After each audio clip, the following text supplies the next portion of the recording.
Bienvenue dans Smart Bourse, votre double dose quotidienne de marché en direct sur Bismart, chaque jour à la mi-journée, 12h30, 13h, et en fin d'après-midi, désormais la grande édition pendant une heure à partir de 17h. Au sommaire de cette édition de la mi-journée, une semaine charnière sur les marchés, comme cela arrive de temps en temps. Le news flow, le flux de nouvelles de la semaine sera intense et important pour les investisseurs. Sur le front de la macro, on prendra connaissance des premières estimations de croissance pour le troisième trimestre aux États-Unis et en zone euro en fin de semaine. Nous aurons également de premières estimations d'inflation pour le mois d'octobre en Allemagne et en zone euro. Là aussi, des chiffres qui seront publiés en fin de semaine. Et puis, c'est le retour de la séquence des réunions de banques centrales avec plusieurs grandes banques centrales qui se réunissent cette semaine.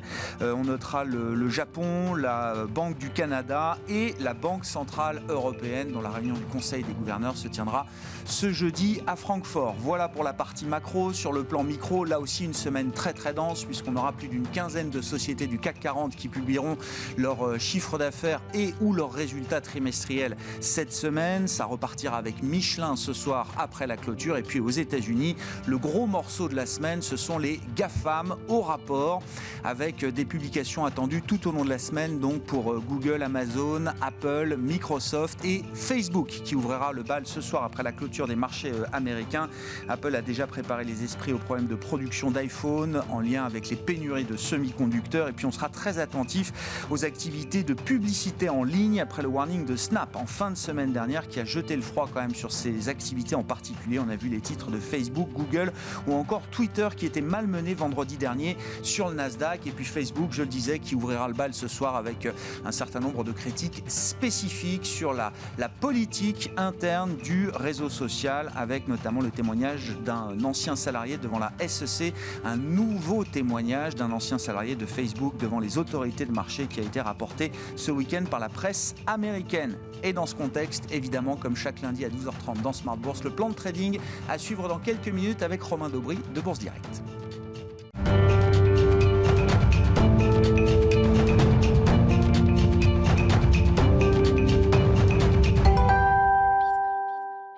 Et avant le flux de nouvelles de la semaine, les marchés démarrent tranquillement. Le résumé complet à mi-séance en Europe, c'est avec Alix Nguyen. C'est sur une note stable que la Bourse de Paris entame la semaine dont les séances se feront au rythme d'un bon nombre de publications d'entreprises, dont aux États-Unis des poids lourds de la tech, mais aussi près de la moitié des valeurs du CAC. Les investisseurs misent sur une certaine prudence face à la résurgence des contaminations au coronavirus en Chine et en Allemagne, sans compter qu'en Allemagne, le climat des affaires s'est dégradé en octobre. L'indice IFO a reculé d'1,2 point à 97,7, soit un plus bas de 6 mois. Sur le plan macro, jeudi se tiendra le Conseil des gouverneurs de la BCE. Devraient être mis sur la table les sujets de l'inflation et du programme d'achat d'actifs d'urgence, et puis celui du prochain départ du président de la Bundesbank. Toujours jeudi, on attend la première estimation du PIB américain au troisième trimestre. L'idée d'une hausse des taux vers la fin 2022 se dessine. Jérôme Powell a déclaré vendredi que la Fed devrait bientôt lancer le processus d'une réduction de ses achats d'actifs et d'estimer que les tensions inflationnistes devraient perdurer plus longtemps que prévu. Il a toutefois indiqué que la Banque centrale ferait preuve de patience avant de relancer ses taux d'intérêt. On rappelle que la semaine dernière, sur le marché obligataire, le rendement de l'emprunt américain à 10 ans touchait un plus haut de 5 mois à un peu plus d'1,7%. Ce matin, en Asie, il se traitait autour d'1,6%. Ce soir, Facebook sera la première des GAFAM à publier ses comptes du troisième trimestre. Alphabet, Microsoft, Amazon et Apple suivront dans les prochains jours. Une attention toute particulière sera faite à Facebook et Alphabet, et ce après les mésaventures du réseau social Snap, dont la performance trimestrielle s'est trouvée impactée par des modifications des règles de confidentialité d'Apple et la baisse des dépenses de publicité des entreprises du fait des perturbations dans les chaînes de production. Plus près de chez nous, Michelin dévoilera après la clôture son chiffre d'affaires. Au cours de la semaine, 16 autres entreprises du CAC se plieront à l'exercice. Et puis un focus sur les marchés asiatiques freinés ce matin par le ralentissement de la croissance chinoise. À Pékin, un serpent de mer refait surface, celui du projet de taxe foncière jamais mis en place mais présenté depuis 20 ans comme une solution aux problèmes rencontrés par le secteur immobilier. Aujourd'hui, il Il revient sur le devant de la scène sous l'impulsion de Xi Jinping. Ce projet tend à réduire les inégalités et limiter les excès de la pierre. Il devrait, pour l'heure, être mis en place dans plusieurs villes. Dans le même temps, la Banque centrale a tenté de rassurer en injectant un peu plus de 31 milliards de dollars dans le système financier. Et à noter que Pékin a décidé d'instaurer de nouvelles restrictions sur les voyages en raison de la recrudescence des infections au coronavirus dans le pays. Tendance, mon ami, c'est avec Alix Nguyen chaque jour à 12h30 et 17h dans Smart Bourse sur Bismart.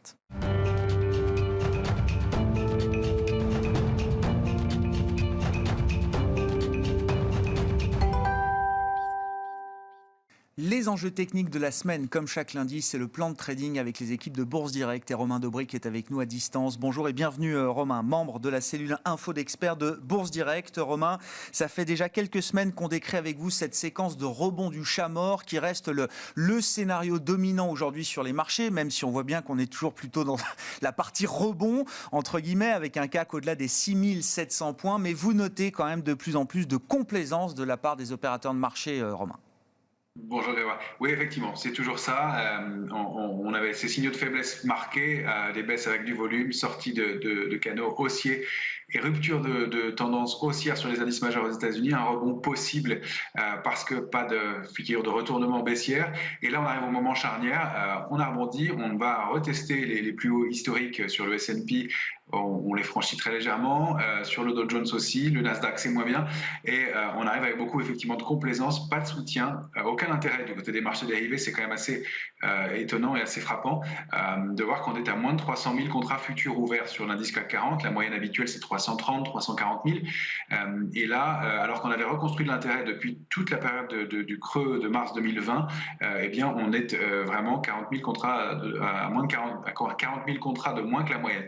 Alors on a sensiblement 4 000 contrats ouverts vendredi. C'est la première fois qu'on rouvre des contrats depuis la nouvelle échéance des marchés dérivés d'il y a 10 jours, dans un mouvement qui était une séance de hausse au final, mais dont on se rappelle qu'elle a ouvert sur un gap avec pas beaucoup de soutien et qu'on a passé toute la séance à stagner, voire à faire des replis. Donc on est dans une configuration assez particulière. Et puis surtout, il y a effectivement cette grosse complaisance du côté des marchés dérivés. La volatilité a baissé très nettement. Si on regarde le VIX, il est passé de 28 à 14 en moins d'un mois. On ne voit pas vraiment de raison de cette détente sur des points hauts de marché. Il n'y a pas d'élément très rassurant actuellement.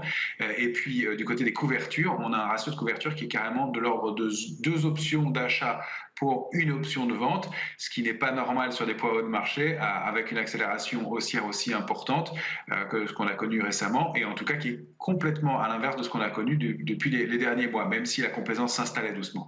Alors on sait qu'on a ce phénomène de couverture, de cash disponible, que les opérateurs sont prêts à acheter en retrait, mais compte tenu de l'ensemble des éléments de fragilité qu'on a actuellement et du calendrier, on est très très vigilant et même assez plus que sceptique maintenant sur le marché, avec un optimisme fort cette fois-ci du côté du sentiment. Ouais, un optimisme fort donc de la part des opérateurs de marché qui doit inciter à la prudence. C'est comme ça que ça fonctionne effectivement sur les marchés, Romain. S'il faut avoir en tête ce scénario du rebond du chat mort, comme vous dites, techniquement, comment est-ce qu'il pourrait se matérialiser? Si on prend par exemple le S&P 500, l'indice directeur américain, qui est revenu faire des sommets, il faut le rappeler, en fin de semaine dernière, hein.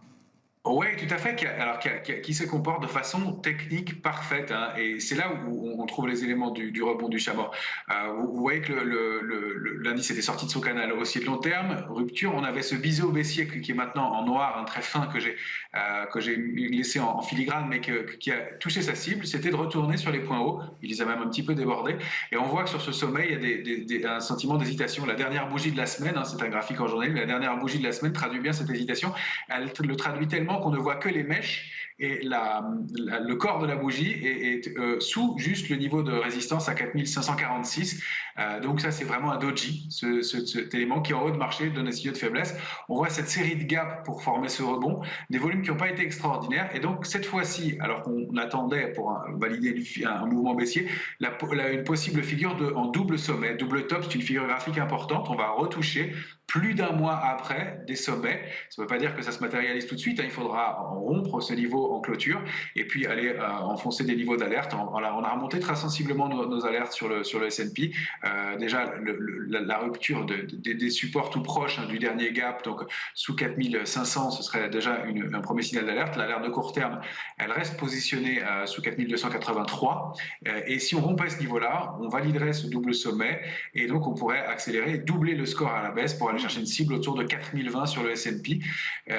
C'est ça c'est vraiment des projections. Bien entendu, on envisage toujours en analyse graphique le scénario inverse. Vous avez compris que ce n'est pas celui qu'on price le plus, mais si on réussit à déborder 4546 sur au moins 2 ou 3 clôtures, parce que ce sont des niveaux importants, eh bien, on pourra aller accélérer et aller, pourquoi pas, chercher une résistance au-delà de 4720. C'est la prochaine grande cible graphique. Il y aurait pas mal de résistances entre-temps, je ne les ai pas toutes indiquées ici, notamment le fait de réussir à réintégrer le canal haussier de long terme. Donc, on est à un moment charnière. Les deux scénarios sont possibles. Vous avez compris celui qu'on price le plus très nettement. Qu'est-ce qu'on peut dire du Nasdaq? Alors, ce qui est intéressant, c'est que le Nasdaq, lui, a déjà envoyé des signaux de faiblesse, peut-être, Romain.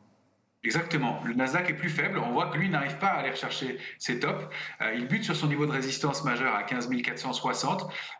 Il a même fait un avalement baissier dans la journée de jeudi. Donc, dans le rebond, eh bien, la bougie de jeudi englobe la bougie de mercredi. Petit avalement. Et puis, on voit la dernière bougie de la semaine qui bute sous ce 15 460 et avec un volume qui est nettement supérieur au jour précédent. Donc, un volume plus lourd dans la baisse. Et puis, avec des divergences graphiques aussi. Je n'indique pas les oscillateurs sur ces graphiques, mais on a des divergences graphiques qui se matérialisent en journalier. Donc voilà, pareil, un scénario, vous voyez qu'on price plus fort baissier, en tout cas de stagnation au moins dans un premier temps, avec un retour sur le niveau d'alerte de court terme 14 526, et puis évidemment si on arrive à dépasser les tops 15 576, pourquoi pas aller chercher des extensions que vous voyez plus haut. Encore une fois, il va falloir beaucoup de relais et les signaux de faiblesse, de fragilité sur les technologies que la semaine dernière, on a vu des signaux de faiblesse assez marqués en séance ou en clôture, avec des alertes sur Facebook qui perdaient 6,5% sur des annonces avec Snapchat, sur le changement de politique de confidentialité d'Apple, etc. Tous ces éléments montrent qu'il y a de la fébrilité dans le marché et un rebond pareil qui se traduit avec des absences de soutien, avec des volumes qui ne sont pas très forts et qui, pour moi, reste pour l'instant drivé par des mains faibles, de la spéculation et beaucoup de techniques, mais pas de gros soutien. Bon, un moment de vérité cette semaine pour les GAFAM, avec déjà ce soir les résultats de Facebook et puis tout au long de la semaine les résultats des autres grands groupes technologiques américains. On aura demain Alphabet, Google et Microsoft, et puis on trouvera un peu plus tard Apple et Amazon qui publieront jeudi soir après la clôture des marchés américains. Ce qui est intéressant, Romain, c'est que si on prend alors la vision la plus large possible sur les actions mondiales avec le MSCI World, on trouve là aussi cette situation technique compliquée éventuellement, quand on regarde un indice aussi large que le MSCI. Oui, effectivement, vous l'avez ici sous forme de panier, sous forme de tracker, mais on voit la même réaction sur le S&P, un rebond sur un niveau de support intéressant, et on bute et au point près sur les tops et le niveau de résistance, en tout cas de septembre. On y arrive non seulement avec pas beaucoup de force, des bougies d'hésitation, on voit ce pendu, cette dernière bougie avec un petit corps tout en haut d'une mèche. En haut de marché, c'est pas excellent comme signe. Ça, c'est à vendredi soir. Et surtout, on voit que cette hausse se forme avec une série de gaps qui est impressionnante. On en compte au moins 5. Et donc, ça montre que cette absence de pression qui est très visible, on l'avait sur les autres indices, mais c'est encore plus visible sur le MSCI sur cette forme-là. Et alors, avec une divergence de volume équivalente depuis 4 séances, le niveau ne fait que baisser alors que le marché monte. Donc, vraiment, absence de pression baissière. Et donc, c'est ça qui fait cet appel d'air et ce rebond qui est vraiment piégeux, dont on pense que le marché repart, etc. et qui permet de former cette même structure possible en double sommet. Rien n'est validé à ce stade. Sous 132,14, on romperait un niveau technique important. Ce serait notre première alerte qu'on va fixer comme alerte intraday. On va se donner des curseurs comme ça et c'est sous 130,20 que l'alerte serait donnée pour aller retourner vers le niveau d'alerte de moyen terme et très probablement accélérer un peu plus fortement et aller former un mouvement de baisse qui est assez harmonieux sur l'ensemble des indices de taille à peu près équivalente, de l'ordre de 10 à 12%. J'oubliais de dire que sur le S&P, on pourrait même aller rechercher la borne haute du canal haussier de long terme et donc des mouvements un peu plus marqués, au-delà de 11-12% jusqu'à 17%. Si on regarde nos indices européens, le DAX ou encore le CAC, qu'est-ce qu'on peut dire de leur situation technique aujourd'hui, Romain ? Le DAX, c'est assez moche dans cette figure graphique. C'est un triangle inversé, on en a parlé plusieurs fois. C'est une structure d'élargissement aussi. On appelle ça une structure d'élargissement. En haut de marché, on voit que les cotations se font de façon désordonnée à l'intérieur d'une structure qui va qui s'élargit de plus en plus. Ça, c'est attribué effectivement à un signe de désorientation en haut de marché. Les grosses mains commencent à vendre, allègent, et puis elles enlèvent la pression. Et de la même façon, on voit des rebonds assez brutaux et assez désordonnés, avec des points bas de plus en plus bas et des points hauts de plus en plus hauts qu'on n'arrive pas bien à former. Et sur le DAX, on voit que tout ça s'articule autour de la borne haute du canal haussier de long terme en violet, autour duquel on oscille depuis le mois d'avril. On n'arrive pas à s'en extraire, donc vraiment un indice qui patine beaucoup. Et on arrive à un niveau de vague à l'intérieur de ce triangle inversé qui est probablement la 5e et qui peut déclencher un mouvement baissier important. Alors, on n'a pas de cible baissière facile sur ces structures parce qu'elles sont désordonnées, elles ne donnent pas de niveau précis graphiquement. Donc, en revanche, ce qu'on sait, c'est que ça débouche 9 fois sur 10, ces structures-là, sur des mouvements baissiers un peu brutaux. Donc, pareil, on va remonter nos niveaux d'alerte très sensiblement autour de 15 500 et puis 14 950, ce serait vraiment l'alerte forte avec des cibles qui seront bien au moins les supports que vous avez à l'écran, 14 132, 13 310, et puis la borne haute du canal haussier, la borne basse du canal haussier de long terme que vous avez en bas de l'écran en violet, qui pourrait être l'extension de ce mouvement, pourquoi pas. Bon, et puis du côté du CAC, là, avec une vision journalière, Romain, 6725, 6730, c'est le niveau sur lequel on se trouve sur le CAC 40 cash à mi-journée. On voit que là aussi, on est à la croisée des chemins avec soit d'un côté la réactivation haussière du CAC, soit effectivement un scénario de dégradation. C'est là où effectivement il ne faut pas avoir de biais, même si vous avez compris mon biais actuellement dans le marché, mais on est sorti d'un triangle symétrique qui était large, celui que vous voyez en noir, qui doit donner une impulsion haussière. On a formé après ça un autre triangle symétrique plus petit que vous avez en bleu, dont la cible haussière est 6803. Donc le mouvement reste haussier à court terme. Il est un peu neutralisé à moyen terme.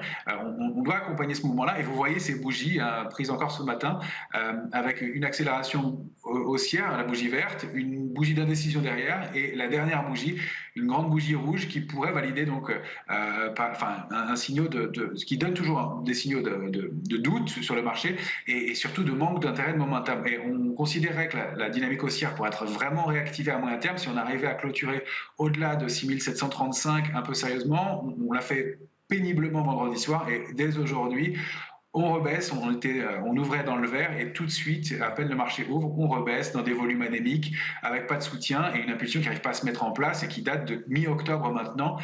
Donc 10 jours à gagner une centaine de points, c'est trop faible.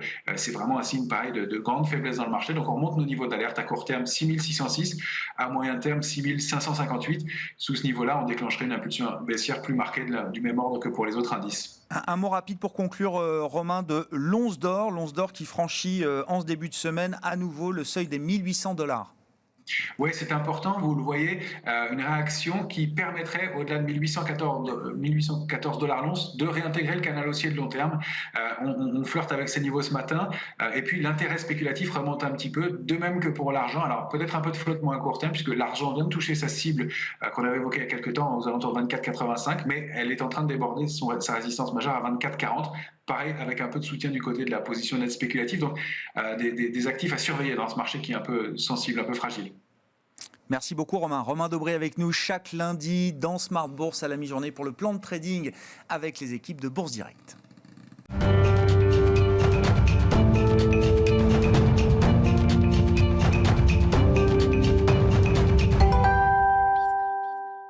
Une semaine où le flux de nouvelles sera intense, je vous le disais, notamment du côté américain, avec une première estimation de croissance pour les États-Unis au troisième trimestre qui focalisera l'attention des investisseurs. Jeudi qui sera une grosse journée sur la partie européenne. On aura également la réunion de la Banque Centrale Européenne. Mais restons focalisés sur les États-Unis avec Thomas Kosterg avec nous en visioconférence, économiste senior US chez Pictet Wealth Management. Bonjour et bienvenue Thomas. Il faut mettre un chiffre d'anticipation sur la croissance américaine du troisième trimestre, même si on sait que les chiffres annualisés ne veulent pas dire grand-chose aujourd'hui. Et derrière ce chiffre, qu'est-ce qu'on va trouver en termes de dynamique avec donc cette première estimation du PIB américain pour le troisième trimestre publiée ce jeudi, Thomas?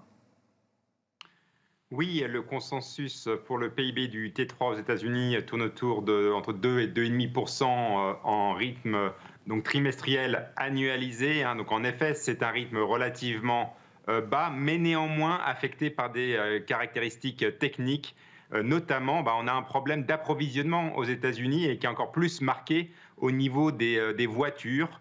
Il y a vraiment une pénurie d'automobiles et on a vu les ventes de voitures aux États-Unis s'effondrer. Ça peut coûter entre 2 à 3 points de ce PIB du T3, donc c'est très important. Il est fort probable que ce soit de la demande qui soit simplement reportée, hein, donc il n'y a pas d'annulation de la demande. Mais voilà, le chiffre néanmoins parle de lui-même. On a quand même un ralentissement de la croissance qui coïncide avec une certaine normalisation de la croissance économique aux États-Unis, puisqu'on a un peu quelque part un retour à la normale déjà du rythme de croissance. Une décélération naturelle évidemment du rythme de croissance et un chiffre qui ne sera pas de nature à modifier les intentions de la Réserve fédérale américaine qui se réunira en début de semaine prochaine pour annoncer son tapering, Thomas. Oui, je pense que le tapering est vraiment sur des rails bien droites. L'annonce va être très probable donc au mois de novembre, hein. C'est une décision qui a été mûrement réfléchie sur de nombreuses semaines. La Fed savait que la croissance allait se normaliser et j'ai envie de dire l'autre point important, c'est évidemment l'inflation. L'inflation qui reste un vrai sujet aux États-Unis et qui éclipse quelque part les considérations sur la croissance économique ou même sur le marché de l'emploi. Bon, le tapering qui est déjà joué d'une certaine manière et c'est vrai que le débat se déplace désormais sur la normalisation de la politique de taux de la Réserve fédérale américaine. Derrière ce que le dialogue entre Jérôme Powell et le marché, il y a un débat académique profond qui est en train de s'installer également, Thomas, qui a été mis en lumière par un économiste senior de la Réserve fédérale américaine il y a quelques semaines, fin septembre, à travers un papier sur le rôle des anticipations d'inflation dans la formation de l'inflation et dans la conduite de la politique monétaire. L'économiste s'appelle Jeremy Rudd. Il est au staff de la Fed depuis près de 20 ans maintenant. C'est un peu le monsieur inflation de la Réserve fédérale américaine. Et donc ce papier, dans les milieux académiques, a fait un peu de bruit quand il a été publié fin septembre. Quels sont les enseignements de ce papier académique justement sur le rôle des anticipations d'inflation et comment ces anticipations d'inflation doivent être prises par les banquiers centraux aujourd'hui, Thomas?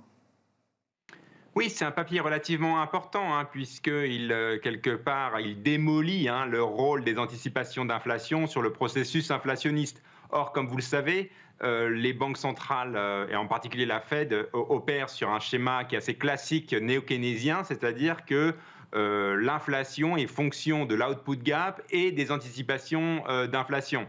D'ailleurs, la Fed, pour justifier sa politique très accommodante malgré une inflation élevée, dit deux choses.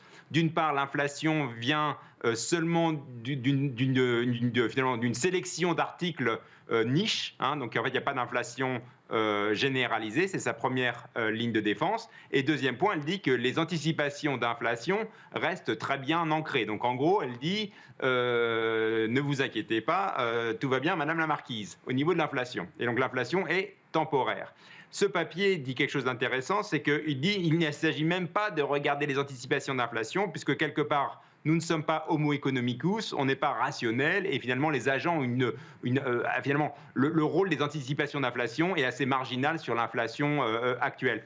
Et ce qui est intéressant là, c'est aussi de voir que la Réserve fédérale a déjà pris beaucoup de recul par rapport aux anticipations d'inflation, qui, je le rappelle, continuent de monter, surtout au niveau des ménages et des entreprises, puisqu'au niveau des ménages, par exemple, un indicateur de la Fed de New York montre les anticipations d'inflation des ménages à plus de 4% pour les 3 prochaines années, donc ça monte de façon assez rapide. Donc la Fed déjà a tendance à sous-estimer les anticipations d'inflation des ménages et des entreprises pour plutôt se focaliser sur le marché. Et même celle du marché, elle applique quelque part un filtre, notamment via une prime de liquidité. Et d'ailleurs, son propre indice d'inflation, des anticipations d'inflation, s'appelle le Common Inflation Expectations, et il est bien marqué à 2,06%. Donc quelque part complètement en ligne avec la cible de 2%. Donc la Fed nous dit circuler, il n'y a rien à voir. Mais ce n'est pas le cas de toutes les banques centrales. Par exemple, la Banque d'Angleterre, elle, est au contraire beaucoup plus inquiète par rapport à un risque que l'inflation commence à se propager aux anticipations d'inflation et qu'on ait un effet de second tour sur l'inflation dans l'année prochaine. Et c'est pour ça qu'elle, par contre, elle va monter les taux en termes de pour affecter, pour toucher cette psychologie de l'inflation. Donc encore une fois, on a des différences méthodologiques entre les banques centrales qui sont en effet assez intéressantes. Mais l'argument de cet économiste senior de la Fed, c'est de dire mettez de côté finalement les anticipations d'inflation, que ce soit celles des ménages ou celles qui sont formées dans le marché, pour regarder peut-être plus précisément désormais l'inflation réalisée. C'est ce qui compte de plus en plus aujourd'hui pour une banque centrale comme la Fed. Tout à fait. Donc la Fed a déjà mis en place sa politique de ciblage de l'inflation en moyenne. Donc c'est une façon aussi, quelque part, de prendre du recul par rapport s'il y avait une surprise de l'inflation, en disant on va prendre une moyenne sur une certaine période d'année. On ne sait d'ailleurs pas encore officiellement combien d'années elle fait la moyenne. Certains membres de la Fed ont dit autour de 4 à 5 ans. On sait que l'inflation avant le coronavirus était plutôt en deçà de 2%. Donc on peut dire, on peut rattraper le temps perdu quelque part. Mais le problème est qu'on a quand même une inflation aux États-Unis à l'heure actuelle à plus de 5% en glissement annuel. Donc j'ai envie de dire, il y a quand même un phénomène inflation qu'il va falloir prendre en compte. Et la Fed est quand même sous pression de changer sa vue, qui est un peu rapide, de dire c'est simplement de l'inflation temporaire. Bon, et on a vu alors une sortie de Janet Yellen, l'ancienne patronne de la Fed aujourd'hui au Trésor, ou même encore Jérôme Powell lui-même, je crois, qui s'exprimait vendredi, pour essayer de repousser un peu les anticipations de hausse de taux qui se sont formées dans le marché pour l'été, voire l'automne 2022. C'est-à-dire beaucoup plus vite que ce que continue de prévoir la Réserve fédérale américaine dans la séquence qu'elle indique au marché. On imagine que de ce point de vue-là, le dialogue, d'une certaine manière, ne fait que commencer, Thomas. Tout à fait. Les marchés financiers voient quand même que l'inflation commence maintenant à se propager dans le reste de l'économie, point numéro 1. Point numéro 2, les fameuses niches, par exemple les voitures, par exemple tous les phénomènes cycliques de la pandémie, ça continue d'augmenter. Et on a maintenant les loyers qui augmentent aussi de façon assez rapide aux États-Unis. Bref, on voit bien que pour l'année prochaine, on reste sur une inflation qui sera très vraisemblablement encore assez élevée. Donc le risque inflationniste aux États-Unis est vraiment à la hausse l'année prochaine. Et donc évidemment, le marché, quelque part, sent qu'il peut y avoir aussi un changement de dogme à la Réserve fédérale, notamment par rapport à cette vue que l'inflation est seulement temporaire. Et d'ailleurs, il voit que d'autres banques centrales, en particulier la Banque d'Angleterre, sont en train de changer leur fusil d'épaule. Et donc tout ça mis bout à bout, évidemment, les marchés financiers, et en particulier les marchés monétaires, sont en train de défier la Réserve fédérale en mettant des hausses de taux l'année prochaine. Moi, je pense que si l'inflation devait continuer à monter, il y a en effet un risque croissant que la Fed doive, quelque part, agir dès l'année prochaine, même si son calendrier, je le rappelle, c'est que la fin du QE, c'est seulement l'été prochain. Et quelque part, le rythme naturel serait d'attendre la fin du QE, c'est-à-dire la deuxième moitié de l'année, pour monter les taux d'intérêt. Bon, et on voit dans le discours de Jérôme Powell depuis quelques temps maintenant, effectivement, la prise en compte de ce risque inflationniste, même si ce n'est pas le risque principal pour le patron de la Réserve fédérale américaine. Il ajoute à son discours, effectivement, que la Fed sera bien sûr capable de limiter le risque inflationniste si jamais le risque inflationniste venait à être trop préoccupant et venait à déraper aujourd'hui. Encore une fois, ce qui n'est pas pour l'instant le discours central de Jérôme Powell. Merci beaucoup Thomas. Thomas Koster qui est avec nous en vidéoconférence depuis Genève, économiste senior en charge de suivre les États-Unis chez Pictet Wealth Management. Voilà pour cette édition Smart Bourse de la mi-journée. On se retrouve en fin d'après-midi en direct à 17h sur Bismart.